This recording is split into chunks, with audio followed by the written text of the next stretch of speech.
ఈ రోజు చేపలేసి బాక్స్ కాడికి అయితే మేత వేయడానికి అయితే వెళ్ళాను. వెళ్ళి దాన్ని మూత అయితే తీసాను. మూత తీసేటప్పటికి ఓ ఫిష్ అయితే చచ్చిపోయింది.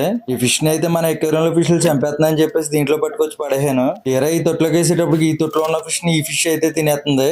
నాకైతే కోపం వచ్చి ఈ చిన్న తొట్లో అయితే వేసి దీంట్లో అయితే పెట్టాను. ఇలా పెట్టిన 3 రోజులకైతే ఈ ఫిష్ చచ్చిపోయింది మాయా. నేనైతే ఎలా జరుగుతుంది అని అసలు అయితే అనుకోలేదు. ఇప్పుడే కాదు మాయా, ఇంతకు ముందు ఫ్లవర్ హార్న్ ఫిష్ బేబీని అయితే పట్టుకొచ్చి ఈ తొట్టులోనే వేసాను. అది కూడా ఇలాగే చనిపోయింది దీంట్లోని. నాకైతే ఈ తొట్టు మీద చాలా అయితే కోపం వచ్చింది.